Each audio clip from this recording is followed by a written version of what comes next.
আজি আমাৰ টপিকটো হ'ল average power of an inductive circuit. So' ইয়াৰ আগতে আমি এভাৰেজ পাৱাৰ কিহৰ উলিয়াইছিলোঁ, ৰেজিষ্টিভ চাৰ্কিট এখন উলিয়াইছিলোঁ আৰু তাত আমি পাৱাৰৰ এটা ভেলু পাইছিলোঁ। ডেট মিনছ আমি এটা কথা গম পালোঁ যে ৰেজিষ্টিভ চাৰ্কিট এখনে পাৱাৰ কনজিউম কৰে আৰু এভাৰেজ পাৱাৰৰ আমি তাৰ ভেলু এটা পাইছিলোঁ ½IM² আছিলে, হয়নে?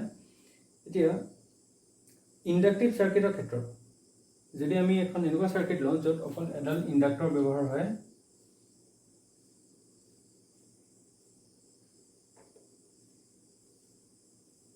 ফৰ এক্সাম্পল এনেকুৱা এখন চাৰ্কিট য'ত আমি অকল এডাল ইণ্ডাক্টৰ ব্যৱহাৰ কৰিছোঁ, যোনখনক পিয়'ৰ ইণ্ডাক্টিভ চাৰ্কিট বুলি কয়। চ' এনেকুৱা এখন চাৰ্কিটত পাৱাৰ কনজিউম হ'বনে নহয়, এটা আমি ৰেজিষ্টিভ চাৰ্কিটৰ ক্ষেত্ৰত গম পালোঁ যে পাৱাৰ কনজিউম হ'ব আৰু ইণ্ডাক্টিভ চাৰ্কিটৰ ক্ষেত্ৰত আজি আমি উলিয়াব লাগে। চ' ফাৰ্ষ্ট অফ অল আমি এটা কথা চাব লাগিব যে মই আগতে কৈছিলোঁ যে ইণ্ডাক্টৰ এডালৰ ৰেজিষ্টৰৰ নিচিনা এটা প্ৰপাৰ্টি থাকে যোনটোক কওঁ আমি ইণ্ডাক্টিভ ৰিয়েক্টেঞ্চ। চ' তাৰ ইণ্ডাক্টিভ ৰিয়েক্টেঞ্চ থকাৰ কাৰণে কি হয়, ইণ্ডাক্টৰ এডালৰ মাজেদি কাৰেণ্টৰ ফ্ল'টো শ্ল' হয়। চ' ইণ্ডাক্টিভ ৰিয়েক্টেঞ্চত যিহেতুকে কাৰেণ্ট ফ্ল' ৰেটটো কমে, শ্ল' হয়, চ' তাত পাৱাৰ লছ হ'বনে নহয়। যিহেতুকে ৰেজিষ্টেঞ্চৰ কামটো একেই, কাৰেণ্টৰ ফ্ল'টো শ্ল' কৰে, চ' বাধা দিয়ে। ডেট মিনছ তাত কাৰেণ্টৰ ফ্ল'টো যিহেতুকে বাধা দিয়ে, তাত এটা পাৱাৰ লছ হয় in the form of heat. এতিয়া আমাৰ ইণ্ডাক্টিভ ৰিয়েক্টেঞ্চৰ ক্ষেত্ৰত সেইটো হ'বনে নহয়। চ' এডাল ইণ্ডাক্টৰত ইণ্ডাক্টিভ ৰিয়েক্টেঞ্চ থাকে, তাৰ কাৰণে পাৱাৰ লছ হ'বনে নহয় আমি সেইটো আগতে চাব লাগিব। So' does an inductive circuit consume power since it has reactance that limit current. So' current limit কৰাৰ যোনটো প্ৰপাৰ্টি আছে, ৰিয়েক্টেঞ্চ আছে, ৰিয়েক্টেঞ্চৰ কাৰণে পাৱাৰ লছ হ'বনে নহয়।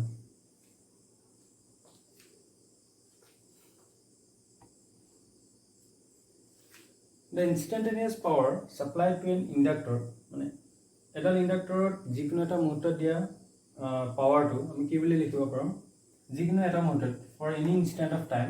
টি, পাৱাৰটো আমি জেনেৰেলি পাৱাৰৰ ৰিলেশ্যনটো কি আছিলে, ইয়াৰ আগৰটো কৰোঁতে আমি পাইছিলোঁ V × I। চ' যিহেতুকে এইটো আমাৰ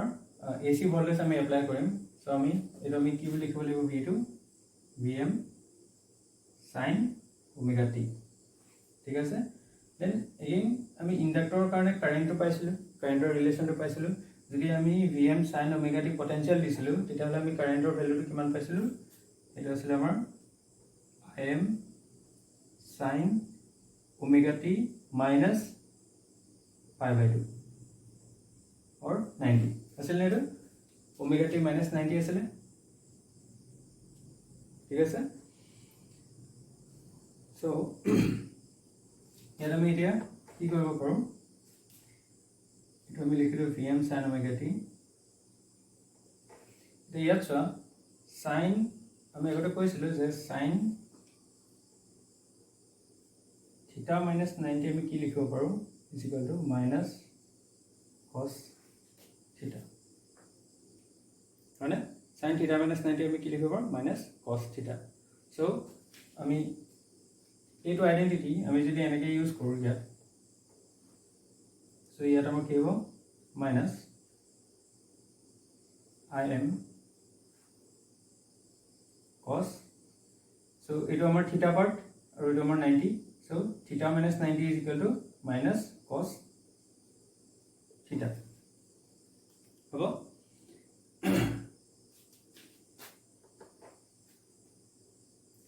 চ' এইটো আমি অকণমান ৰিএৰেঞ্জ কৰিবলৈ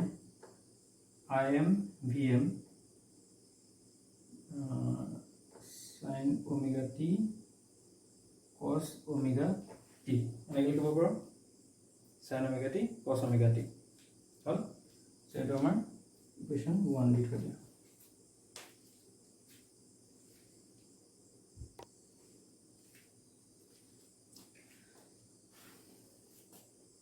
We know that yes sir, trigonometry আৰু এটা ফৰ্মুলা আমি ইউজ কৰিব পাৰোঁ ইয়াত, sin twice a is equal to কি হ'ব, twice sin a cos a, এইটো আমি লিখিব পাৰোঁ। এগেইন এই ৰিলেশ্যনটো আমি ক'ৰ পৰা পাইছোঁ, আমি যদি চাবলৈ যাওঁ এই ৰিলেশ্যনটো আমি ডিৰাইভ কৰিছোঁ sin a plus b is equal to কি আছিল আমাৰ sin a cos b plus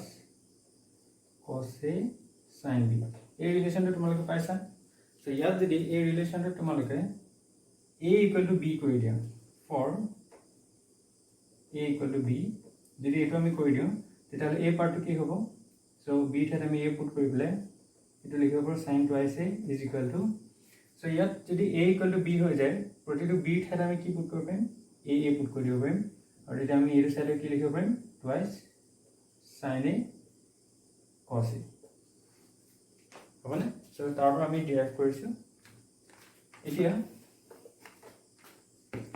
ইয়াৰ পৰা আমি কি কৰো আমাক লাগে sin theta cos theta और sin omega t cos omega t relation तो लगे सो यार वैल्यू तो हमें केनेके उलियाम यार पर उलियाम यार में 2 टू एटो सेल लेनो सो sin twice a by 2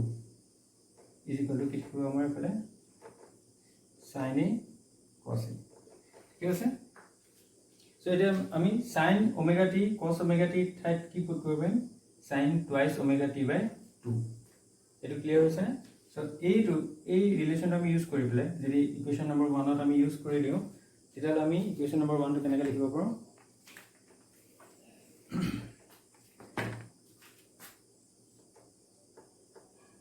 using in equation 1 we get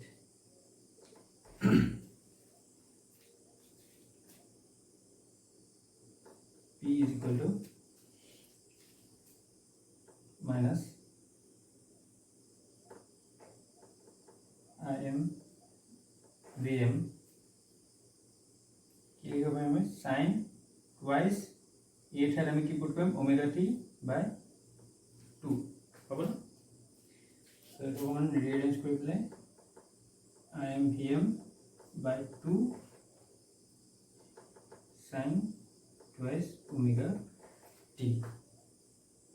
so আমি পাওয়ার রিলেশনটা পালো minus im vm by 2 sin twice omega t hall equation number 2 দিতে হ'ব পৰা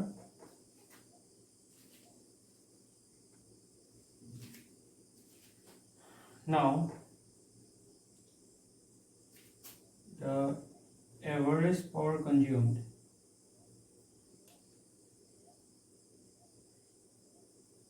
so আমি power relation to লিয়ালো এটা আমি কি লিখব লাগে average power কিমান কনজিউম হৈছে so average power আমি কেনেকৈ লিখো p bar is equal to আমি কি পাইছিলো power relation to minus im vm by 2 so ইয়াত আমাৰ এই গুটে পাৰ্ট টো কনস্ট্যান্ট হয় again so maximum peak current peak voltage আৰু 2 এই গুটে এটা কনস্ট্যান্ট পাৰ্ট so আমাৰ কোনটো ভেৰিয়েবল থাকিব আমাৰ sin পাৰ্ট টো ভেৰিয়েবল থাকিব so এটা আমি এভাৰেজ হ'ব লাগিব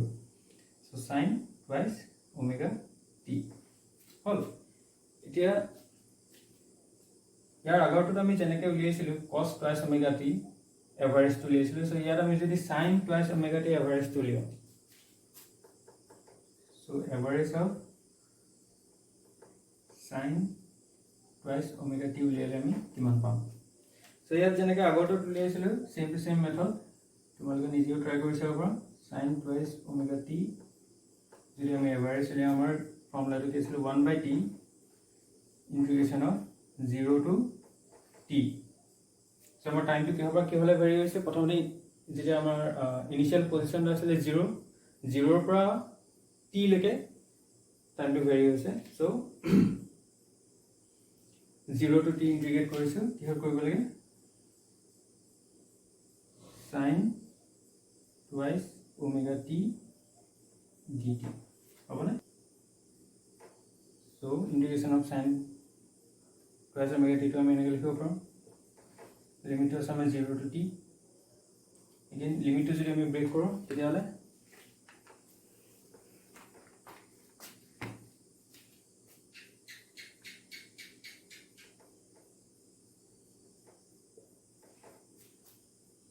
by t থাকিলে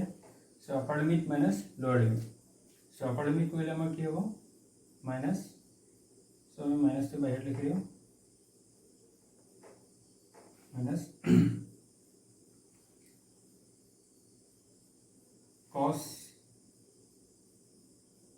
ইয়াত আমাৰ টুৱাইছ ওমেগাটো আমি বাহিৰলৈ আনিব পাৰোঁ বিকজ এইটো এটা কনষ্টেণ্ট পাৰ্ট হয় twice omega okay twice omega t okay এতিয়া আমি ইয়াত যদি লিমিট কৰি দিওঁ তেতিয়াহ'লে twice omega t upper limit minus twice omega 0 multiply হৈ আছে সো এটা আপাৰ লিমিট আছিল আমাৰ আপাৰ লিমিট মাইনাছ কি হ'ব এইটো লোৱাৰ লিমিট সো আমি টি ঠাইত কি পাম এবাৰ আপাৰ লিমিট পাম এবাৰ লোৱাৰ limit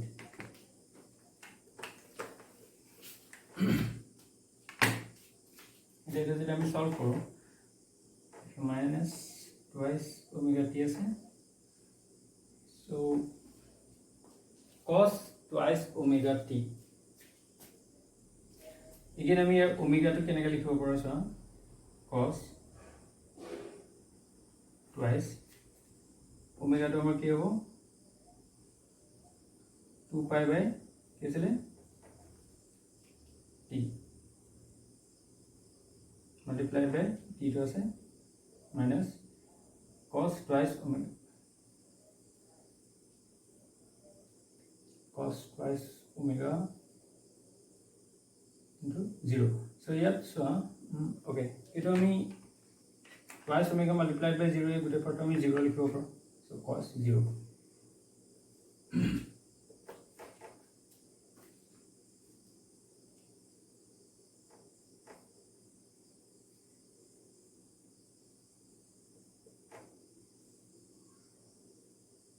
t cancel kol so amar ki thakile cos 4 pi okay cos 4 pi minus cos 0 so 0 to কেনেকৈ হ'ল এই 0 to multiply হৈ cos 0 হ'ল so ইয়াৰ যদি আমি ভ্যালু কিটা পুট কৰো ভ্যালু কিটা পুট কৰিলে কি হ'ব এইটো টুৱাইছ ওমেগা টি আছে so cos 4 pi যদি তোমালোকে কৰা তেতিয়াহ'লে পাবা 1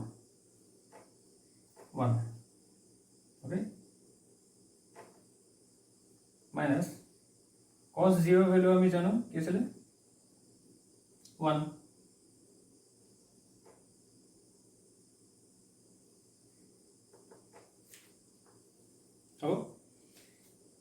so কি থাকিবগে আমাৰ cos omega t 1 minus 1 0 so 0 multiplied by 1 by twice omega t গুটে পাৰ্ট কি হ'ব আমাৰ 0 that means আমি কি পালোগে again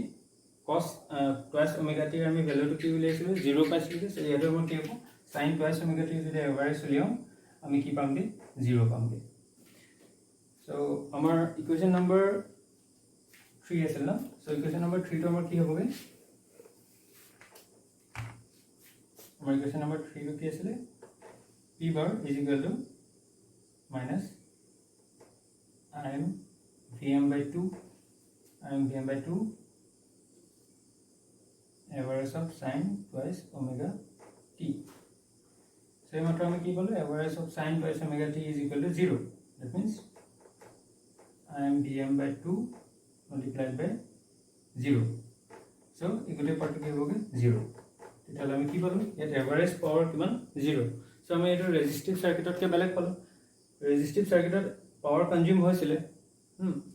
so তাত কিবা এটা ভ্যালু পাৱাৰ কনজিউম হৈছিল বাট ইয়াত কি দেখিলো যে ইন্ডাকটিভ সাৰ্কিটখনৰ ৰিঅ্যাক্টেন্স আছে যদিও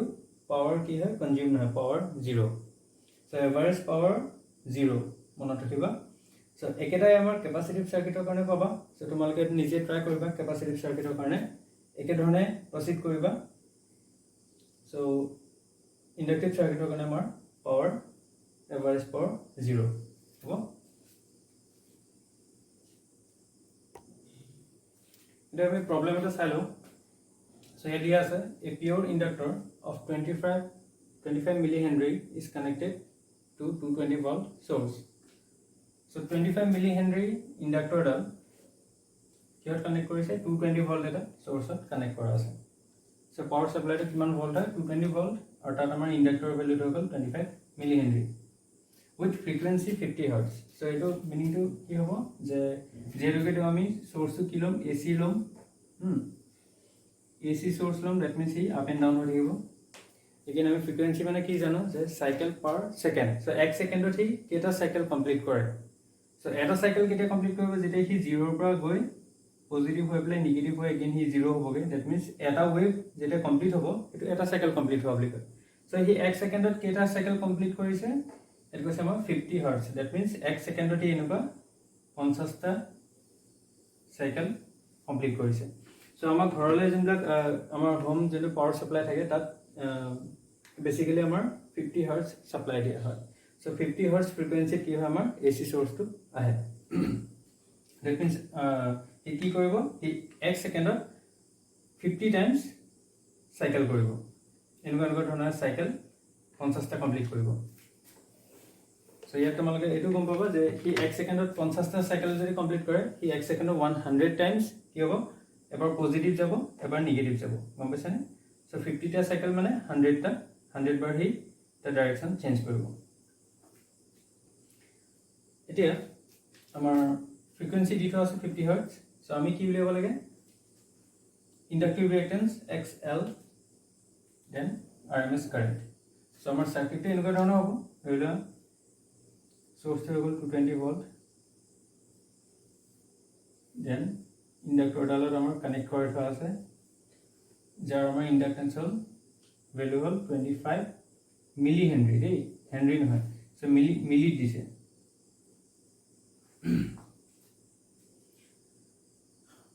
চ' এইটো আমি কেনেকৈ কৰিম ফাৰ্ষ্ট এতিয়া চোৱা তোমালোকক মই কৈছিলোঁ যে XL ইজ ইকুৱেল টু আমাৰ কি আছিলে ওমেগা L যিটো আমাৰ ইণ্ডাক্টিভ AC পাৱাৰ বা AC voltage given to inductive circuit যোনটো ভিডিঅ' আছিলে তাত আমাৰ কোৱা আছিলে যে XL ইজ ইকুৱেল টু কি আছিলে আমাৰ ওমেগা L নাও ইয়াত আমাৰ ওমেগাটো আমি কেনেকৈ লিখিব পাৰোঁ L multiplied by ওমেগাটো আমাৰ কি আছিলে টুৱাইচ পাই বাই T এনেকৈ লিখিব পাৰোঁ চ' ওমেগাৰ ভেলুটো কি আছিলে omega is equal to twice pi by T এইটো অলৰেডি আমি জানো চ' আমি কি লিখিলোঁ ওমেগা ঠাইত টুৱাইচ পাই বাই T নাও L ইনটু টুৱাইচ পাই এইটো আমি 1 বাই T বুলি লিখিব পাৰোঁ চ' ফ্ৰিকুৱেঞ্চি আৰু টাইম পিৰিয়ডৰ আমাৰ ৰিলেশ্যনটো কি আছিলে F is equal to 1 by T. Frequency is equal to 1 by time period. So, আমি ইয়াত কি বুক কৰিব 1 by T ঠাইত into frequency. হ'ব না? So, ইয়াত আমাৰ গোটেইকেইটা ভেলু অলৰেডি আমাৰ দি থোৱা আছে. So, আমাৰ ইণ্ডাক্টেন্সৰ ভেলু দি থোৱা আছে.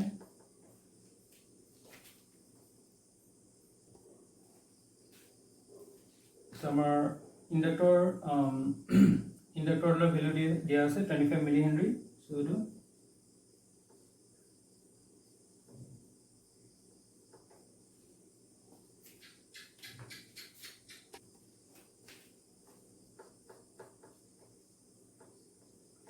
সো এটা আমি মিলি হেনৰিটো হেনৰিত লিখিব লাগিব সো 25 মিলি হেনৰি যদি হেনৰিলৈ কনভাৰ্ট কৰা কি হ'ব 25 * 10 to the power -3 Henry so 25 মিলি Henry multiplied by 2 into power value over 3.14 multiplied by frequency amount it was given 50 hertz so কেতিয়াবা আমাৰ এইটো frequency টো কিলোহাৰ্টছত দি থোৱা থাকে so কিলোহাৰ্টছত দি থোৱা থাকিলে তোমালোকে again তাক হাৰ্টছলৈ কনভাৰ্ট কৰি ল'ব লাগিব so এটা মনত ৰাখিবা ইউনিট গিটা মিলি হেনৰিত যদি দিয়া থাকে হেনৰিলৈ কনভাৰ্ট কৰিবা হাৰ্টছ যদি কিলোহাৰ্টছত দিয়া থাকে হাৰ্টছলৈ কনভাৰ্ট কৰি ল'বা এতিয়া যদি এটা আমি কৰি দিওঁ তেতিয়াহ'লে আমাৰ আনসাৰটো কিমান পাম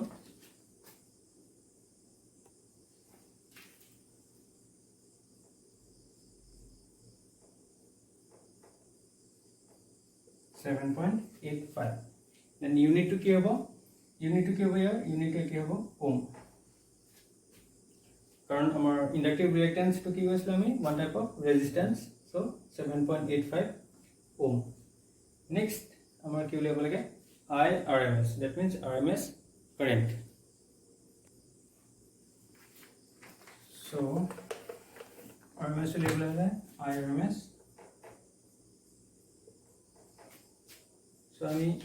ohms law পৰা লিখিব পাৰোঁ VRMS by XL so V by R I equal to V by R এতিয়া RMS current উলিয়াবলৈ হ'লে আমি কি কৰিব লাগিব RMS ভোল্টেজ ল'ব লাগিব আৰু আমি 220 ভোল্ট যোনটো আমাৰ সাপ্লাই দিছে সাপ্লাইটো সদায় আমি কোনটো লওঁ RMS ভ্যালুটো লওঁ হা সো ইয়াত আমাৰ VRMS কিমান হ'ব 220 ভোল্ট সো যদি এটো পিক ভোল্টেজ বুলি দি থোৱা থাকিলেহেঁতেন তেতিয়াহ'লে তোমালোকৰ ডাইৰেক্টলি ল'ব নোৱাৰি বাট এটো যেহেতুকে আমাৰ কানেক্টেড টু 220 ভোল্ট সোৰ্স বুলি দি থোৱা আছে that means supply 220 ভোল্ট বুলি কৈছে that means আমি এটো 220 ভোল্ট আমাৰ কি হ'ব RMS ভ্যালু হ'ব so 220 ভোল্ট by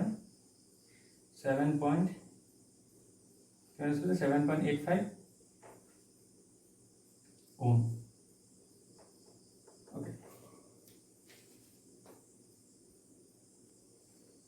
so এটা যদি আমি কৰি দিওঁ তেতিয়া পাম আমি 28 ampere তেতিয়াহ'লে আমাৰ RMS কাৰেন্ট কিমান পাৰ হ'ব সাৰ্কিটখনৰ মাজেদি 28 ampere পাৰ হ'ব